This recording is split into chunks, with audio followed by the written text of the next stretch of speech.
The original version of this video was uploaded to Jason Verney's YouTube channel, where it and many other videos, podcasts, snippets and films can be found. That channel can be found at youtube.com/Jason Verney.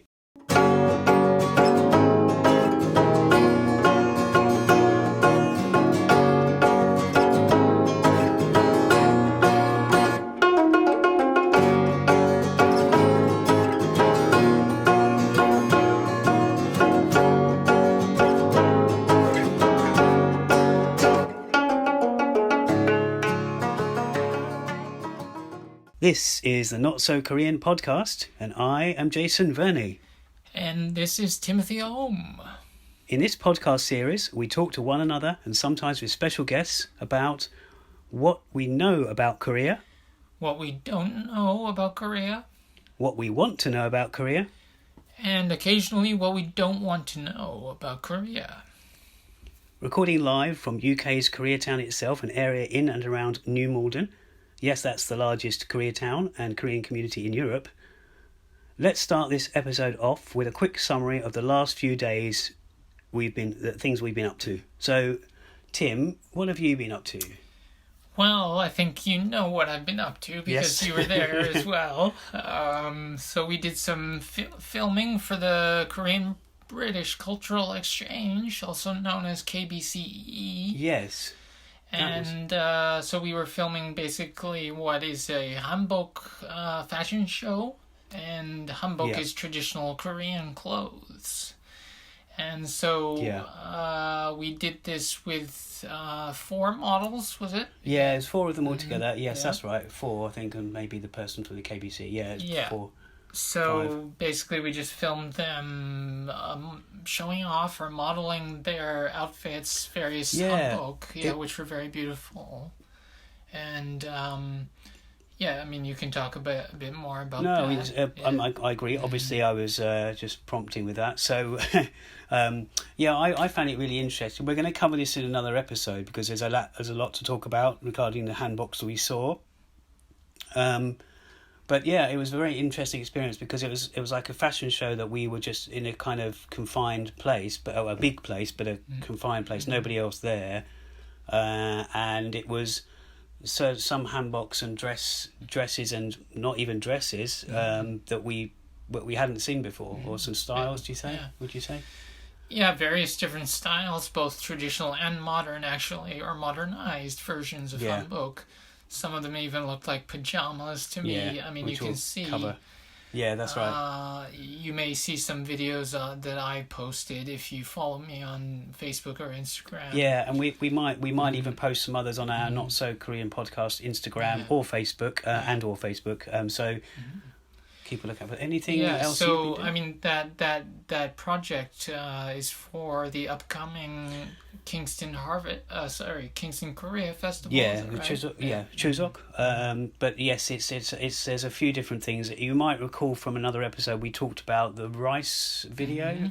Making Korean rice. Yep, it was making and tasting, and I'm just to lead on from what you've just been saying, Tim, is I've actually been editing what we were filming recently, so I've been non-stop with that. That's what I've been up to, as well as meeting people from the KBC, and obviously you've been liaising with them as well. Right. I mean, otherwise, how's the editing going for that? Yeah, it's actually, I thought it's only, I'm not going to give too much away now, but it's only a few minutes we're editing, but that sometimes makes it worse. And collaborating with the person from the KBC, it's actually made it better. Because we're meeting up to once we've edited, we're meeting up to kind of see how it's going and what she prefers and how it can look better or how it can sound better. I think it's going well. The deadline for that is pretty much today. So that's great. So we look forward to seeing that very soon, and we will be also shooting some more films for them in the future, the KBCE. Yeah, we'll go into that in more details. Yeah. There's stuff relating to food and other things, so it's going to be interesting. By the way, I will say this episode is going to be slightly different from other ones because we're including an interview. But before we do that, I think we've both covered pretty much what we've been up to. just a few things to mention. People we know, and some comments that we've received from the last episode. So I don't know if you want to. Well, they talk about the Ansan thing. I mean, last week we mentioned about Ansan, who is a Olympic archer from South Korea. Yeah. A young woman, and she happens to have a short haircut, so a lot of anti-feminists were basically bullying her on the internet, saying that she must be a feminist because of her short hair, which is quite ridiculous. But anyway, we received a comment about this from a good friend of ours named Jongchan Lee, Jonathan Lee. Yeah, and this was on our YouTube channel as opposed to Instagram. Yes, on the YouTube channel. It's technically Jason's YouTube channel at the moment, but we may make our own YouTube channel at some point. Yeah, he had some good words to say. Yeah, do you want to read his comment? He's actually he's aware of this. He's actually a frequent commenter actually on our podcast episodes, but which is nice of him. He's really good, really good person. Yeah. He was saying, he said, "Thank you for the amazing interviews. They were the snippets of Dami and Dia last week, one of which you're going to hear this week for the full interview." Then he goes on to say, "As a Korean composer who studied Western classical music in England and in America, and traditional Korean music at Seoul National University (SNU), I'm more than excited about the next episode, this episode." And he said, "Well done." But then he went on to talk about what Tim just mentioned, which was the young Korean men who lashed out at this athlete, Ansang. Obviously they should be, and they are, a national disgrace, and linked to an alt-right group called ILBE or ILBE. Yeah. They're really notorious for these sort of evil ideas and deeds, and a lot of Korean men, not to speak of not to mention women, lent support to Aung San. So that was Yeah, I think he just wanted to point out the fact that it's not like it's not the majority of Korean men who are attacking her. That's right. Yeah.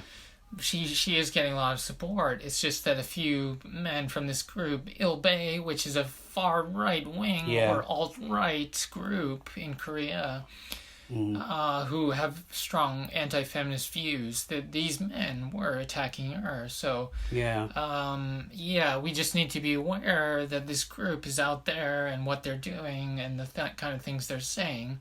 But at the same time, just realize that a lot of Korean people do support Aung San. It's not. It's not. We're not trying to make it out like every Korean man is against her or something. No, that's definitely not it. No. There is more to the comment. There's another sentence or two, but we'll if you want to read that, you can go over to the YouTube channel. Incidentally, if as I say, we might change this to the podcast one, but it's currently youtube.com/Jason Verney. That's me, of course. Yeah, well, speaking of the Olympics, maybe I could mention also that the Tokyo Olympics finished this past Sunday. Yeah. And I wasn't too impressed personally with the opening and closing ceremonies. I don't know if you saw them or not, but I didn't know, but I heard about it. So actually, I went back and watched the 1988 Seoul Summer Olympic opening and closing ceremonies, and I found those much more interesting. I mean, they really made a huge production of it, and they infused a lot of traditional Korean culture into it, like a lot of historical things and ceremonies, traditional ceremonies and things. And the music was really good too. I think I sent you the official Olympic song from the 88 Olympics. Yeah, I think it was a 2-part song or something, wasn't it? It had there's an English version and a Korean version. Yeah. And the Korean version is by a group called Koreana, Yes, Yeah. that's it. I got the video. And the song was actually produced by Giorgio Moroder? Moroder. Yes, who's a I see that. famous, I couldn't believe it, music actually. Producer, and I believe he's also an artist, isn't he? A I music think so. artist? Yeah, I mean, he does a lot of stuff for films, but I couldn't believe it because when I heard the song, it didn't sound Right. like his kind of style. But then when I Yeah. heard that bit later on, Yeah. I could hear the electronics or whatever that he would be maybe Yeah. associated with. Yeah, that was. I mean, of course, I do remember.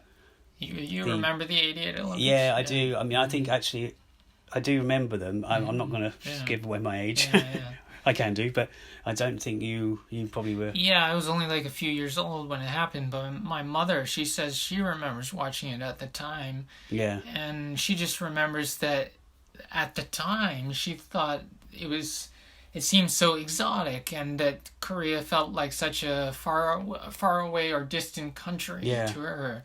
But now Korea has come into the news so much over the decades. Yeah, you know, it's. since then, and she knows so much more about it now that she could never believe that that she would get to It was the know same place. so much more about Korea, since that time. Yeah, exactly. I mean, I remember also I was into just to swerve off Yeah, topic a little bit. yeah. I remember there's a famous Erasure song, "A Little Respect." Yeah. That's from 1988, I think, and I was really into them. And there was one of their videos. They sort of mess around with wordplay, and one of them is like Seoul, Yeah. and they hold up this. They show the Olympic sort of the rings, and it's from the Seoul Olympics. So, yeah, it was very. That music was really interesting. Yeah. But I know you mentioned that Imcontech and documentary and. Yes, it's called Hand in Hand. Oh, that's it. Yeah, which Hand is in Hand. It's named after the official Olympic song, which has the same title. Hand in Hand, and the film was directed by E.G. but I don't think it's a very famous director, but there were actually 3 like official Olympic films that were made of the 88 Olympics. Oh, yeah, you were saying one of that, yeah. them was by Im Kwon-taek, a very famous Korean director. Yeah, we've actually, or were you there? I've actually took part in a group interview. Yes, I've taken part in a group interview in 2012. Well, I think I was a volunteer during the time he was. Was he here? Yeah, he was here Sorry, for and when he was a here, yeah. retrospective of his films. Yeah, that's when it was. Yeah. Yeah. So. And That was really interesting. Yeah, and coincidentally, that was the London Olympics. Yes, right. Ironically. 2012, yeah. So that was all happening that year. Right, yeah. Well, yeah. So we've kind of turned things around a little bit in this episode, but we've got a couple other bits of news to mention at the end of this end of this podcast. Well, what we're going to do next is to literally let Dami Eniola speak for herself, because we would introduce her, but she does a great job of that. Yeah. You might remember last week we played a snippet and of Dear as well, and Dear is coming. We're hoping to have that next week, the next week's show. But we probably now go into we basically had to clean up the audio a little bit, so apologies if it's not 100% perfect. But I think we should go into that now. What about any last words? If anyone needs to know more about Dami, Yes. you can listen to our last week's podcast, the episode that we did last week, where we talked more about her, and she also introduced herself a little bit in one of the clips. Yeah. But you may hear that again today. And we will also leave some information about her in the description. description. And also, if you go to the website gugaksound.com, that's Gugak Sound, so it's GUGAK sound.com. That's where you can find more of her, more things that she's been involved with. She's also known as Gugak Sounds with an S on the end on Instagram and other places. So I think that's probably it. Let's listen to Dami talking to us. My name is Dami, and I'm a music composer. I got into Korean music, roughly about 10 years now. Yeah. And I played lots of Korean traditional music instruments. I'm very interested in Korean traditional music, and I played lots of Korean traditional music instruments. I've had the opportunity to perform on various stages with very famous people as well, which has been a blessing, and I'm grateful for. I currently am studying at Seoul National University, doing a master's in Korean traditional music composition.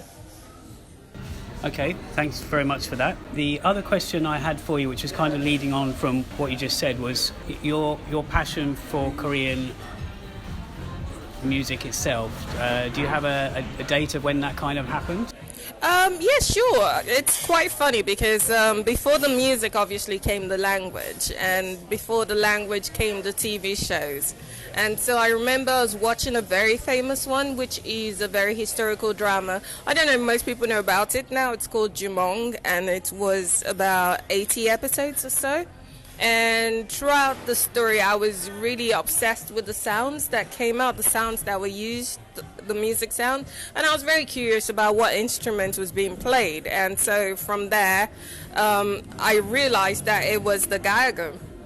And in some of them were the percussion instrument, which is the jangle. So I basically went in search of anyone in England, basically, who taught the instrument, and went, I want to learn that, yeah.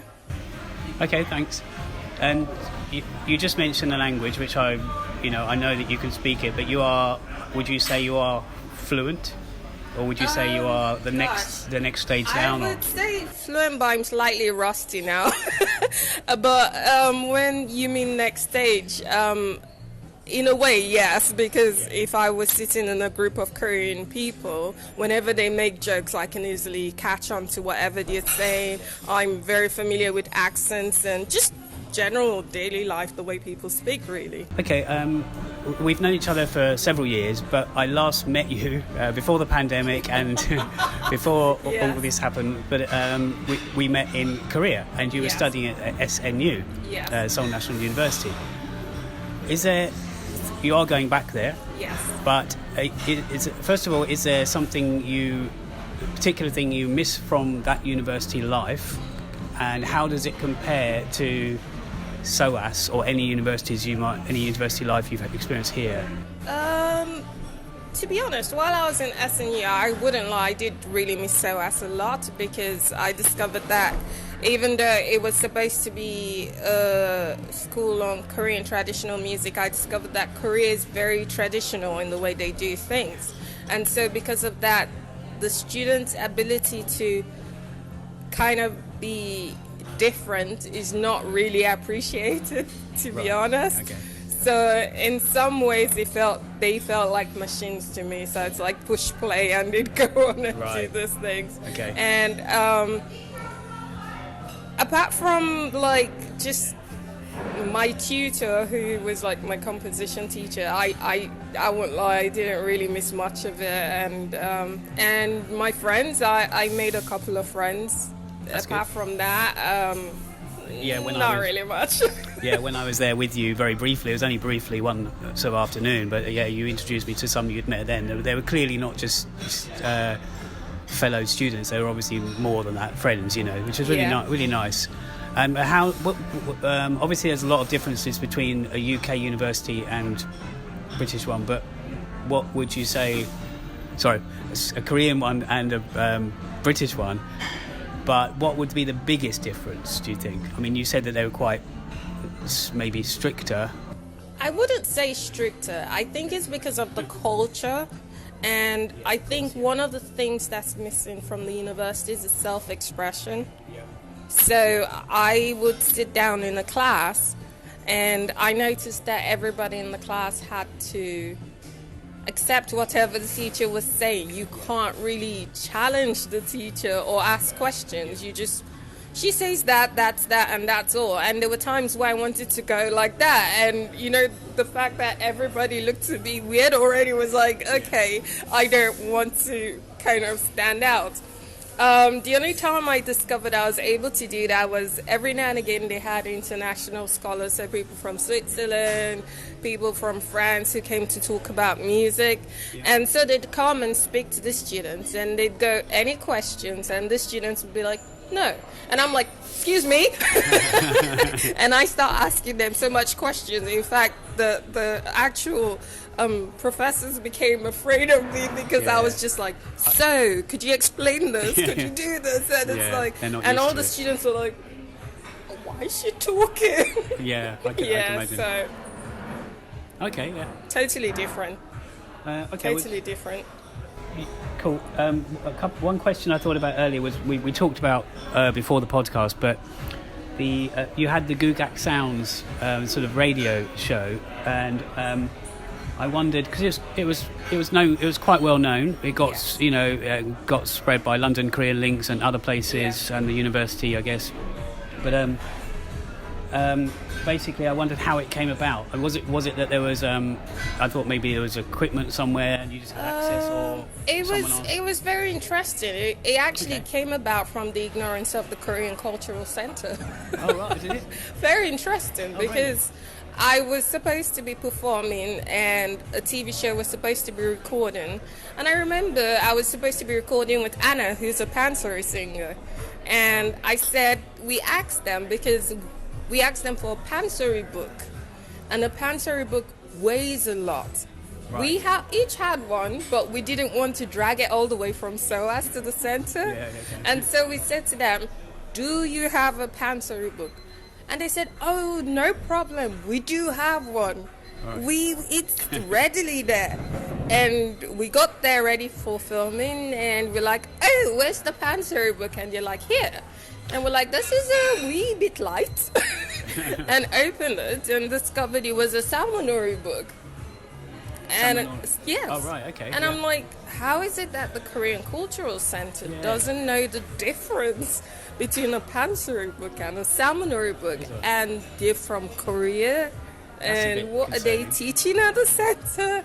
Yeah. And so I started to talk to other people, and they're like, oh yeah, we don't know the difference because we don't understand the music. And I thought, well, I was at that stage in my life at one point where I didn't understand it, and I had to do so much studying. And I was like, well, not everybody would like to be a composer and know about this like I would, but they'd still like to have some understanding. There's one thing I don't like as a composer, even now, even in classical music, is a composer writing a piece of music and just anybody listening to it and going, I don't know if it's good or bad. It just sounds something. If you say it's good, then it's good, and I just think it's not fair. And so I always want to break things down to people. And I think that encouraged me to actually go through that process of doing that show so people can easily understand the music without having to go through all the materials I've read, basically. Okay, that was a very insightful, concise explanation. Thanks for that. Okay, I'll just do at least one more. Probably. Yeah, sure. Go for it. So we've known each other a while, but when I recorded your concert way back in, was it 2013? You did your performance, and I videoed that. Was that what year was that? That was 2015. 15. Okay, yeah, 2015. But you've come a long way, I feel. But you recently had, just before the pandemic, you had that collaboration with the art and the art and the music collaboration, which in London. Can you just tell me a bit about that? As in, how did that come about? It was collaboration and.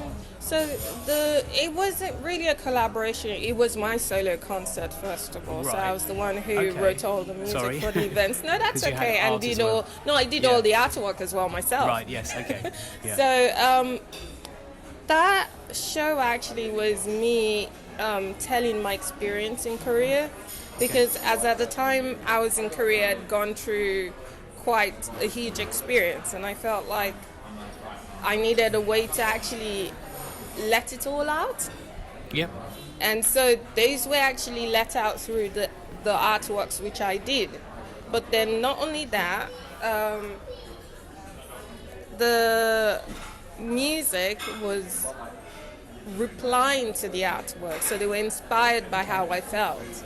So each piece actually went through a certain emotion. Right, yeah. Yeah, emotion. And I chose several instruments to represent that emotion, and just how they blended together. So it was like the group playing was myself. Yep. And each instrument represented my feelings. Okay, that's really good. Yeah. When you go back to Korea, which was you've only just recently found that out, that you can go back, and the process is quite difficult, the visa and stuff. But when you do go back, what will you achieve in that time back at university, and what do you hope to achieve? Sorry. This time around, I'm actually going back with a different kind of mindset than when I went the first time. So the first time was a mindset of I wanted to know more about Korean traditional music. I wasn't too sure as a musician where I wanted to be, because yes, I had performed and done this, which I'm grateful for having that opportunity. But then over the last years, I've been kind of studying, and I discovered that I actually like making music more than performing. So it's going back in mind with being a composer. Now, going back with that in mind, I intend to actually focus on my writing. And one of the things I'm vastly interested in, which is very weird, another side of Korean traditional music, is I'm really interested in how Korean traditional music affects the brain. And so I'm going there with that in mind to research that in my writing, to find out how Korean instruments do affect, because I think this is something that hasn't been really studied. And I think it would be a great way to find out more about Korean music and how they affect people emotionally, because I intend to write music for films as well and using this instrument, and I want to know what kind of emotion they'll bring to the table, really. That sounds really interesting. Apart from that, I think he would. I haven't actually mentioned. Okay. I've been given a grant by the Art Council. Oh, very good. To write an orchestral piece for the Taegum and the Western Orchestra. Wow, so that's so that's a very big project I'm going back to complete. So that's almost the main reason then. It's got to surround. It's right. Yeah, because my Taegum player is in Korea, so I have to work with her from there. Yes. Okay. I will have one more question, which is not related to your music. Okay. It's more about Korea and what you. Is there certain things you miss about the lifestyle over there, or particular things, or did you find it the culture was difficult to adapt to, and when you go back, Okay, I would say the only thing I found difficult there was being a person of color, which I am everywhere I go in the world. It was very interesting and sometimes irritating to see how much attention I got, especially just getting on the tube and sitting down on the train. I just felt like a monkey in a zoo sometimes. What was literally a monkey in a zoo. Oh, right. Sorry. Yeah. But apart from that, I absolutely love the healthcare in Korea. It's so fast. The doctors are really good. They actually care, because I remember each time I was given a medication, they already had it on the system that I had stomach ulcer. Okay. And they always gave me something to protect my stomach. And when it didn't work, they always changed my medication almost immediately. The hospitals were very beautiful. And obviously NHS has got nothing on that. I know. The people were very friendly, especially the older ones, because with their curiosity, for some reason, they seem to have the confidence to open their mouth to actually talk to me rather than just stare at me. What are you talking about? Sorry, the older Koreans or the older doctors? Oh, I thought you were talking the older Koreans. Okay, so in general. Okay. yes, so they spoke to me. I did have experiences where I was stopped for almost half an hour, engaged in a conversation with a woman who I had no idea why, but she just wanted to talk to me. That's fine. The younger people, they were obviously they traveled out quite a lot, so it was like it didn't mean anything to them. It's just fast and paced. Korean traditional music department in my university was another difficult one, because they weren't used to seeing a Western person. It's Korean traditional music. What Western person would you see? The classical side were used to it, but the Korean traditional side wasn't used to. So each time I'd walk along the corridor, sometimes students would come out of their classes just to see me, and it was like, okay, now go to your class. And some of them tried saying hello and speak speaking weird English, and I was like, okay. That's a bit, yeah. But Yeah. that doesn't put you. Obviously, when you go back, it doesn't put you off going back there. No, I just good. ignore it. I just look at them, smile, and That's just good. walk past. Yeah. What can I do? And it's good to be different in a place anyway. Yeah, you just smile and just go. What can Yeah. you say, really? Yeah. Yeah, but yeah, apart from that, and just everything's just so fast there. Yeah. I did lose my patience when I came back to London, occasionally, especially at the doctor's, because I was like, my appointment is this time, where are you? But I think the government works differently with their healthcare there. But what about the cost? Just you talked about the healthcare, but what about the cost of the healthcare? Is that more expensive? The healthcare was actually quite good because Okay. I did not have insurance. Right. Yes. Yeah. So And I did get insurance, but I just couldn't bother to claim the money back. But Okay. even at that amount, like compared to what we have to pay in the UK, it's for medication. It was like to see the doctor and medication would not even cost the same price of a medication slip Yeah. from like NHS. Yeah. Yeah. So yeah, it was really good. Okay, that's good. Well, we'll leave it there. Maybe we'll do another. When you're in Korea, maybe we'll do an interview with you or something then. But I think that's it for now. Yeah. Thanks for your time, and we'll see how this audio comes out as well. We'll do our mixing. So that was my interview with Dami. Yeah, and I found it really interesting, Jason. So thank you for doing that. No problem. Yeah, That's our job. You'll hear my interview with Tia next week. Yeah. But Jason did the one with Dami.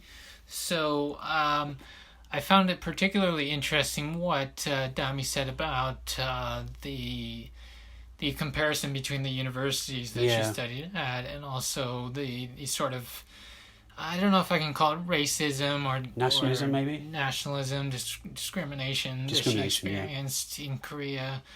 And I mean, that's a whole subject we could get into but that would take up a whole nother episode, I think.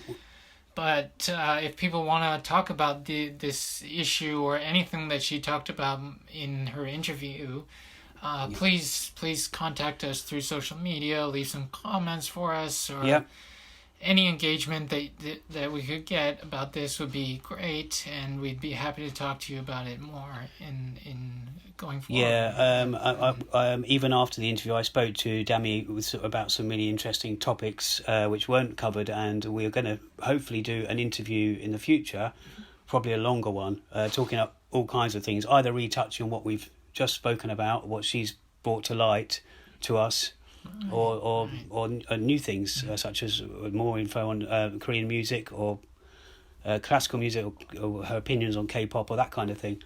Well, I look forward to that as well. So yeah, well, I hope it'll be good. Yeah, I mean, speaking of interviews, we have another one coming up soon that we're going to be doing with Hanguk Hapa, who we mentioned on previous episodes.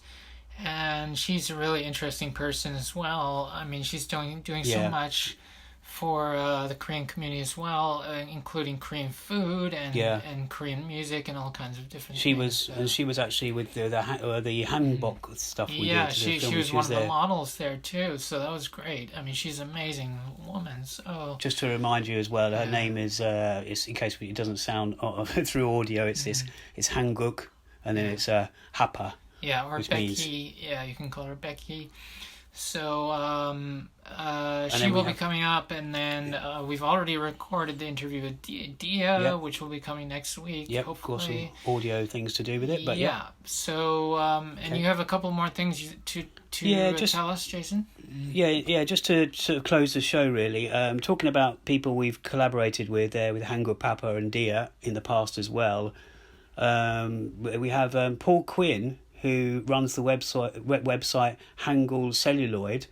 He's probably, personally, he's someone who I've known for about a decade, and his website, hangulcelluloid.com, has lots of brilliant reviews and interviews regarding Korean cinema, and he's got an event coming up in August, so not long, August the 24th, and it's called Off the Wall, and it's Korean movies outside of the mainstream.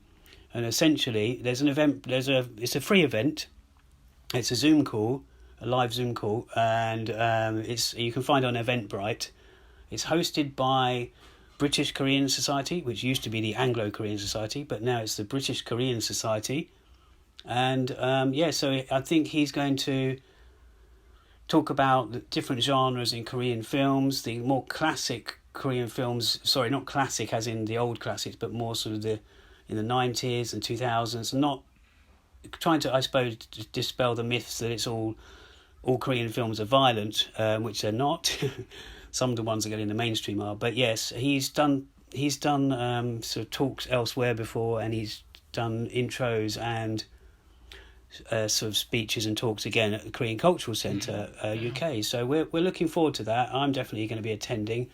The event is sponsored by, it seems, Asiana Airlines, Samsung, and others. But yeah, I mean, are you tuning into that? I've already got my ticket. Yeah, sounds really good. I mean, Paul Quinn has been around for, well, quite a while, but in the nicest way. Yeah. I mean, he's been involved with Korean cinema for quite a while, and we did some group interviews with him. That's right. About 7, 8 years ago in London with some famous Korean actors and directors. And Moon Sori, for example. Yeah, so I'm really looking forward to that because he's doing well. His website's good. Hangul Celluloid. Yeah. One other thing, which is not really my kind of some news someone handed to us or we spotted not long before coming on air, was that there's I say it's not my thing because I'm not really a massive football fan, but there was a female footballer, Cho So-hyun, and she's apparently a midfielder. So yeah, you can explain that to me another time. But she's been doing well. Well, sorry, she's joined basically Tottenham Hotspur team. So a little bit of Korean news in the UK there. Sports things we talked about sports before. That's the women's team, right? Yeah, sorry, I should say that. I don't know. They should really have a mixed team. Right. I don't know, but. But seeing as we were talking about, we're not quite there yet, unfortunately. No, we've got a long way to go yet. Maybe I would say even more so in Korea, but maybe not. Maybe everywhere. Right. So I think that's it. I mean, that we've covered everything there. I hope you enjoyed Dami's interview. There's some serious subjects there and some less serious subjects. We'll close out the episode with the music from Kaya. That's New Arirang. And from their album Korean Breeze. It's what we've been using for the last few episodes. And I hope you enjoyed that. Find us on social media if you haven't already. Thanks, everyone. And Youngie. Thanks a lot. Geseo.